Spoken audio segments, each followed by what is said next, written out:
সুপ্রভাত, নমস্কার। আজ আবহাওয়া অনেকটাই পরিষ্কার, তবে সকালের দিকে কুয়াশা ছিল। শীতের আমেজ বা কনকনে ঠান্ডা রয়েছে। অন্তত কলকাতায় আবহাওয়ার খুব একটা পরিবর্তন হয়নি, শুধু সূর্যের দেখা মিলেছে আজ সকাল সকাল। আপনার জেলায়, আপনার এলাকায় কেমন আবহাওয়া, কেমন অনুভব করছেন শীতের স্পেল, অবশ্যই জানাবেন। আমি বিশ্বজিৎ, আপনারা দেখছেন নিউজ18 ডিজিটাল।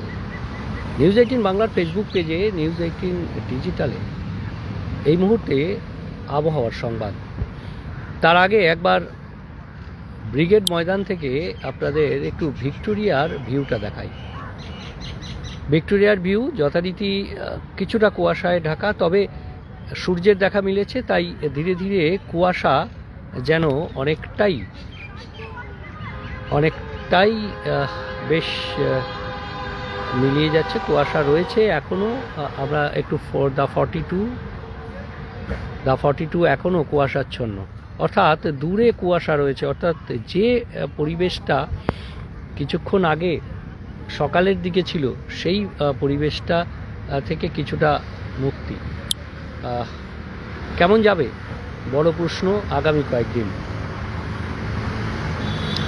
প্রথমে কলকাতার কথায় আসি। কলকাতায় গতকাল থেকে আবহাওয়ার যে পরিবর্তনটা হয়েছে, সকাল সকাল তাপমাত্রা, সর্বনিম্ন তাপমাত্রা সামান্য, অর্থাৎ 0.1 বেড়েছে।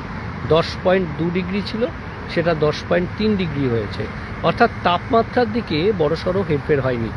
তবে যে কোল্ড ডে পরিস্থিতি তৈরি হয়েছিল গতকাল, প্রায় কোল্ডের মতো, যদিও আবহাওয়া দপ্তরের যে ক্রাইটেরিয়া, সেই ক্রাইটেরিয়া অনুযায়ী কোল্ড ডে ডিক্লেয়ার হয়নি কলকাতা। কারণ কলকাতায় কোল্ডের দুটো দিক থাকে, অর্থাৎ সর্বনিম্ন তাপমাত্রা সেটা ক্লিয়ার হতে হবে, এবং সর্বোচ্চ তাপমাত্রা, দুটোরই ক্রাইটেরিয়া থাকে। এই দুটোর ক্রাইটেরিয়ার মধ্যে সর্বোচ্চ যে তাপমাত্রা, সেই তাপমাত্রার যে ক্রাইটেরিয়া, অর্থাৎ সর্বোচ্চ তাপমাত্রা স্বাভাবিক যে তাপমাত্রা, সেই তাপমাত্রার তুলনায় অন্তত 4.5 ডিগ্রি, অর্থাৎ 4.5 ডিগ্রি নিচে থাকবে। অর্থাৎ যে স্বাভাবিক তাপমাত্রা সেদিন থাকার কথা, তার থেকে সর্বোচ্চ যে তাপমাত্রা সেটা 4.5 ডিগ্রি সেলসিয়াস কম থাকবে। কলকাতায় গতকাল 6.7 ডিগ্রি সেলসিয়াস নিচে ছিল, কিন্তু সর্বনিম্ন যে তাপমাত্রা সেটা 10-এর নিচে থাকার কথা, সেই তাপমাত্রা 10.2। অর্থাৎ প্রায় কানের কাছ ঘেঁষে গতকাল কোল্ডে পরিস্থিতি ডিক্লেয়ার হয়নি, তবে কোল্ডের একটা পরিস্থিতি তৈরি হয়েছিল। সেই পরিস্থিতি আজ নেই। আজ সকাল সকাল সূর্য উঠেছে, এবং তার সঙ্গে সঙ্গে যে কুয়াশা, সেই কুয়াশার যে ঘনঘটা, সেই কুয়াশার ঘনঘটা থেকে কিছুটা মুক্তি।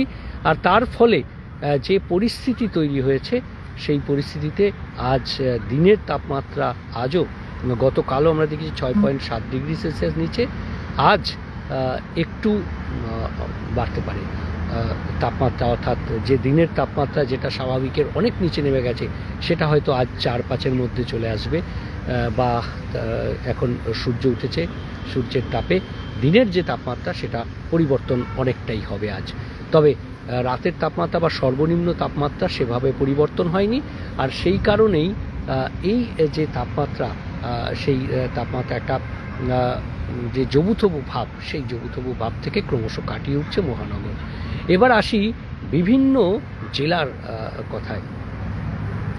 আজও শৈত্যপ্রবাহ রয়েছে পূর্ব বর্ধমান এবং বীরভূম, এই দুটো জেলাতে শৈত্যপ্রবাহের যে সম্ভাবনা, সেই শৈত্যপ্রবাহ আজ থাকবে। এবং একই সঙ্গে বীরভূম এবং পূর্ব বর্ধমান, এই দুটি জায়গাতেই শীতল দিন, অর্থাৎ কোল্ড ডে পরিস্থিতি তৈরি হবে। কোল্ড ডে পরিস্থিতি আরও বেশ কিছু জেলাতে থাকবে। যেমন যদি আমরা দেখি, এই দুটো জেলা ছাড়াও পূর্ব বর্ধমানের সঙ্গে পশ্চিম বর্ধমান থাকবে, হুগলি থাকবে, উত্তর 24 পরগনা থাকবে, এবং বীরভূম, মুর্শিদাবাদ, নদিয়া, বীরভূমের পাশাপাশি মুর্শিদাবাদ, নদিয়া, এই জেলাগুলিতে কোল্ড ডে পরিস্থিতি থাকবে। আর এই কোল্ড ডে পরিস্থিতি কিন্তু আজ শুধু নয়, আগামীকালও থাকতে পারে। অর্থাৎ আজ বুধ, বৃহস্পতি শুক্রবার পর্যন্ত এই পরিস্থিতি থাকতে পারে। আর একই সঙ্গে শৈত্য প্রবাহের যে সম্ভাবনা, যে পরিস্থিতি তৈরি হয়েছে, সেই পরিস্থিতিটাও কিন্তু থাকবে। অর্থাৎ সেই পরিস্থিতিও থাকবে অন্তত আরও 24-48 ঘন্টা। দক্ষিণবঙ্গে স্বাভাবিকভাবেই তাপমাত্রা যেটা কলকাতায় 10 ডিগ্রি সেলসিয়াসের ঘরে, সেটা যেমন বীরভূমে গতকাল 6 ডিগ্রি সেলসিয়াসের ঘরে ছিল, এই তাপমাত্রাটাও আগামী কয়েকদিন এই 6 থেকে 9-10-এর মধ্যে থাকবে। তবে শুক্রবারের পর আবহাওয়ার কিছুটা পরিবর্তন হবে, অর্থাৎ শনিবার রবিবার আবহাওয়ার পরিবর্তন, তাপমাত্রা কিছুটা বাড়তে পারে 2 থেকে 3 ডিগ্রি সেলসিয়াস শনিবার থেকে সোমবারের মধ্যে বাড়তে পারে দক্ষিণবঙ্গের বিভিন্ন জেলার তাপমাত্রা। তবে এই যে স্পেল, কেন এই স্পেলটা এলো? একদিকে আমরা দেখেছি যে দার্জিলিংয়ে তুষারপাত হয়েছে, তার ফলে যে পশ্চিমী ঝঞ্ঝা পাস করছিল, পশ্চিমী ঝঞ্ঝা পাস করে গেছে, আরেকটা পশ্চিমী ঝঞ্ঝা পাকিস্তানে রয়েছে, আর এর মাঝে যে গ্যাপ, তাতে উত্তর পশ্চিম এবং উত্তরের যে হাওয়া, এই দুটোই একই সঙ্গে বইছে। আর এই হাওয়া আরও জোরালো হয়েছে কারণ বঙ্গোপসাগরে একটি সিস্টেম তৈরি হয়েছে অনেক দূরে। আমাদের এখানে সরাসরি কোনো প্রভাব নেই, কিন্তু পরোক্ষভাবে যে প্রভাবটা ফেলেছে, সেই প্রভাবটা হলো সেই ঘূর্ণিঝড়ের টানে, সেই নিম্নচাপের টানে দক্ষিণ পূর্ব দক্ষিণ পশ্চিম বঙ্গোপসাগরে যে নিম্নচাপের অবস্থান রয়েছে শ্রীলঙ্কা উপকূলের কাছাকাছি, সেই নিম্নচাপের যে টানে হাওয়ার বদল হয়েছে। আর এই যে উত্তর পশ্চিম এবং উত্তরের শীতল হাওয়া, সেটা আরও গতি পেয়েছে। স্বাভাবিকভাবেই এই যে স্পেল, এই স্পেলটা হয়তো কনকনে ঠান্ডাটা শুক্রবার পর্যন্ত থাকবে। তারপর যে একেবারে শীতের আমেজ উধাও হয়ে যাবে এমনটা নয়, শীতের এই স্পেল চলবে, কারণ শনিবার থেকে সোমবার পর্যন্ত 2 ডিগ্রি মাত্র তাপমাত্রা বাড়তে পারে। অর্থাৎ খুব বেশি যে তাপমাত্রা বাড়ছে এমনটা নয়। আর তাই দক্ষিণবঙ্গে এখন শীতের আমেজ বজায় থাকবে, কনকনে ঠান্ডা আরও 2-3 দিন। অর্থাৎ কলকাতায় 10 থেকে 12 ডিগ্রি সেলসিয়াসের মধ্যে অন্তত আরও 2-3 দিন, অর্থাৎ শনিবার পর্যন্ত এই স্পেলটা পাওয়া যেতে পারে। এবং দক্ষিণবঙ্গের ক্ষেত্রেও উত্তরবঙ্গের আসি, উত্তরবঙ্গে ইতিমধ্যেই তাপমাত্রা অনেকটাই নিচে রয়েছে স্বাভাবিকের, এবং উত্তরবঙ্গে শীতল দিন বা বৃষ্টিপাত বা স্নোফল যেটা ছিল, আর কোনো সম্ভাবনা, সেই সতর্কতার কিছু নেই। শুধুমাত্র যে সতর্কতা রয়েছে, প্রায় শীতল দিনের মতন একটা পরিস্থিতি থাকবে জলপাইগুড়ি, আলিপুরদুয়ার এবং কোচবিহার, কারণ সেখানে ঘন কুয়াশার দাপট থাকবে।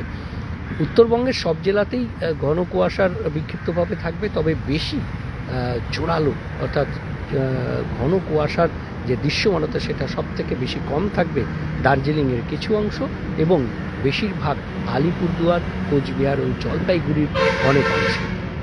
আপাতত এই পর্যন্তই। ভালো থাকবেন, সুস্থ থাকবেন, আর দেখতে থাকবেন অবশ্যই নিউজ 18 ডিজিটাল, সব খবর সঠিকভাবে সবার আগে। ধন্যবাদ।